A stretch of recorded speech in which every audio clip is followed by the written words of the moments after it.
Hey everybody, this is Jason over at the Children's Museum of Houston, continuing our talk about gross science. And today we're going to talk about something that is very, very gross to me. Those are blisters. I do not like blisters. Blisters are something that really, really do make me a little sick to my stomach. But I'm going to get through this with you all, and I'm going to make you a blister so you can see why they are so gross to some people, including myself. First of all, what is a blister? Well, a blister is a wound on your body, and it's a wound that is filled up with something called serum. And serum is blood in a way, but it's blood without any of the cells inside of it. It's like all the red blood cells and the white blood cells and the platelets are kind of left behind. So it's like this partial solution of blood that goes and fills up a bubble like wound on your body in case, like you say, like you have a little bit of friction on your feet. Like say you're hiking, right? You hike up to the top of, a 12,000 foot mountain. It takes you about 6 hours to do that. If you have the improper shoes on, they're going to rub against your feet and it's going to create a blister, okay? Another very common blister is a blood blister, where it actually does fill up with blood. The blood blisters are a little bit different. That's more like a wound. Let's say like you're hammering something. You're putting a nail into a piece of wood and you kind of hit your finger with the hammer.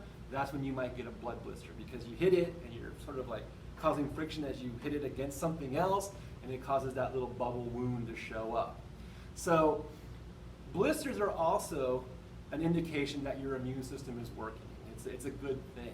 But like I've said in other videos about growth, sometimes if you have too many blisters or too many things happening that are like blister-like, it's a warning of something else. A very, very, very dangerous disease for older people to get is actually called shingles.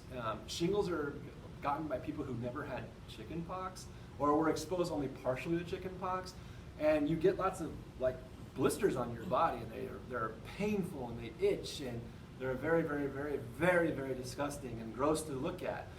And the problem with that is a lot of times you get all these blisters on your body and no one does anything about it. If you start to form lots of blisters on your body from out of nowhere, you need to go seek medical attention. It's your body, it's your immune system telling you something's wrong.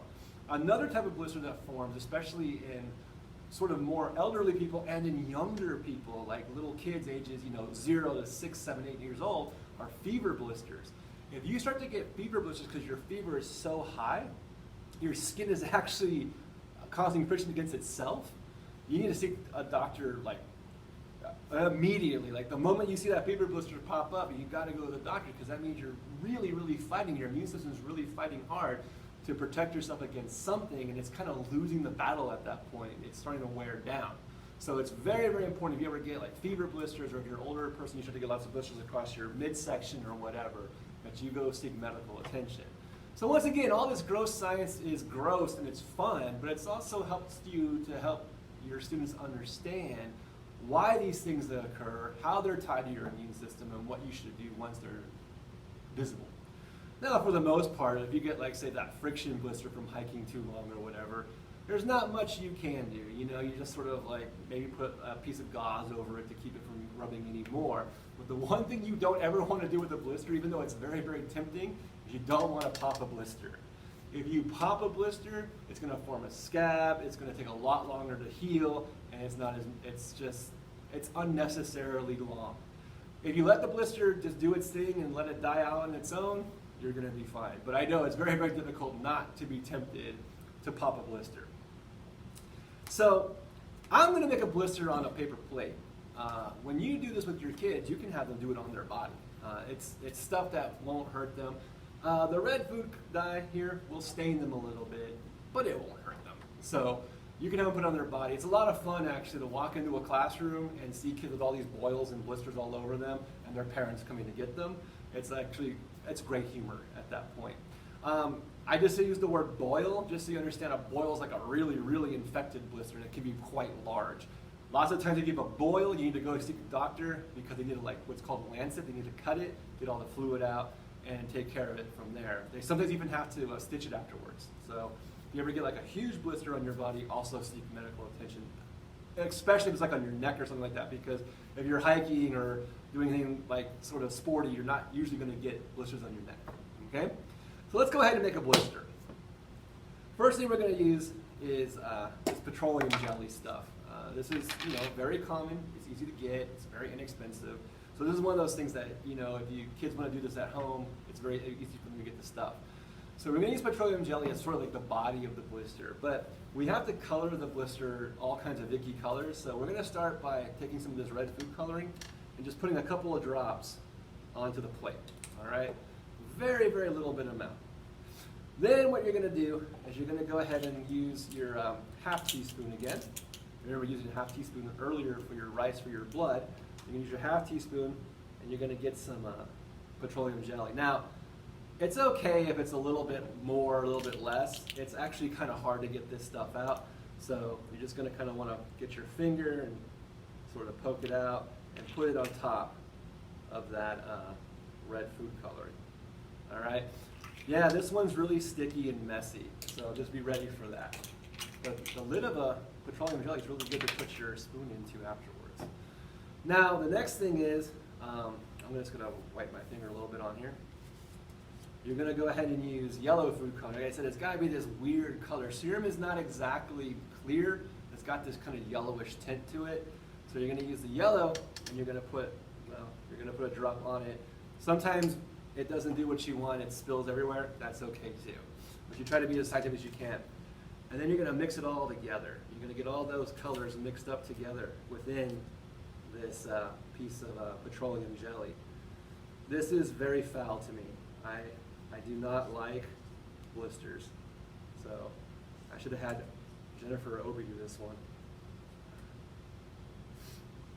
So that's what the toothpick is for, to help you kind of mix it up and get it that kind of weird stainy color that we're going to get it to be.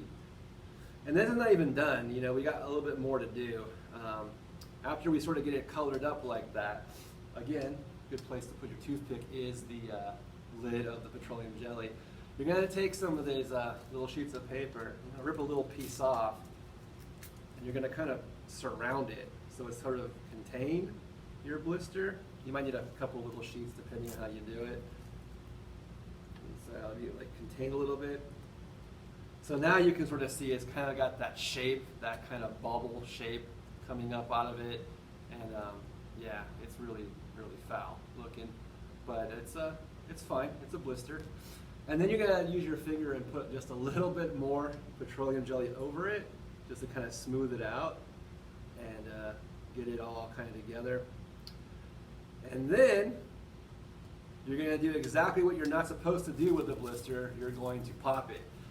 And you're going to pop it using a toothpick, so you can stab it in a couple of times and get a hole, and then you can squeeze it and all this stuff starts to come out, and it's this gross. And that's all I can do because this is making me not happy. Now, it's even more fun for kids when they get to put it on their body. And we give you like a lot of petroleum jelly, so you can make quite a few. And with your measuring spoon, if you have the quarter teaspoon, you can also use a quarter and make smaller ones. Or if you have very few kids and you want to have bigger ones, you can use that teaspoon and make bigger ones. But it's just a good way of showing something that most kids actually probably have seen the blister but don't really know what it is and don't really understand its function. And doing an activity like this, you get to understand its function and you get to understand why blisters are as much a part of the immune system as snot or blood or anything else that helps protect you from diseases, wounds, cuts, whatever. All right, so this is Jason going to sign off on this wonderful activity. It gets a little messy, as you can see. You'll stain yourself a little bit no matter what you do or how you try, but just wash your hands afterwards and you'll be okay. Just want to wish you guys good luck on this one. The kids actually do have a great time with this one. They do want to put blisters all over their body, so be prepared for them wanting to do that. And good luck with everything, and we'll see you next time. Thanks a lot.